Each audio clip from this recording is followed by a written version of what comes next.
حضرت ابو ہریرہ رضی اللہ تعالیٰ عنہ بیان کرتے ہیں کہ ایک آدمی نبی کریم صلی اللہ علیہ وسلم کی خدمت میں حاضر ہوا اور کہنے لگا کہ میں ہلاک ہو گیا، میں رمضان میں اپنی بیوی سے صحبت کر بیٹھا ہوں۔ آپ نے فرمایا اعتق رقبہ، ایک گردن آزاد کر دو۔ اس نے کہا کہ میرے پاس نہیں ہے، میرے پاس اتنی طاقت نہیں ہے۔ آقا علیہ الصلوۃ والسلام نے فرمایا کہ فصم شہرین متتابعین، 2 ماہ کے مسلسل روزے رکھ لو۔ اس نے کہا میں اس کی بھی طاقت نہیں رکھتا۔ آقا علیہ الصلوۃ والسلام نے فرمایا کہ فاطعم 60 مسکینا، پھر 60 مسکینوں کو کھانا ہی کھلا دو۔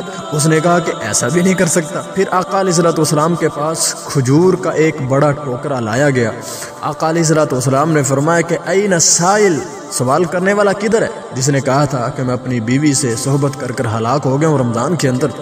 اور فرمایا کہ این السائل، سائل کہاں ہے؟ تصدق بہا، وہ اس کو صدقہ کر دے۔ سائل کہاں ہے؟ یہ لے کر صدقہ ہی کر دے۔ اس نے کہا کیا اپنے سے بھی زیادہ محتاج پر صدقہ کروں؟ وہ کہتا کہ اللہ کی قسم پورے مدینے میں مجھ سے زیادہ ضرورت مند بھی کوئی نہیں ہے۔ نبی کریم صلی اللہ علیہ وسلم یہ سن کر مسکرا پڑے، حتیٰ کہ آپ صلی اللہ علیہ وسلم کی داڑھیں مبارکہ ظاہر ہو گئیں۔ فرمایا کہ اگر ایسی بات ہے تو پھر یہ تم ہی لے جاؤ، تم سب سے زیادہ قریب ہو۔ اللہ اکبر۔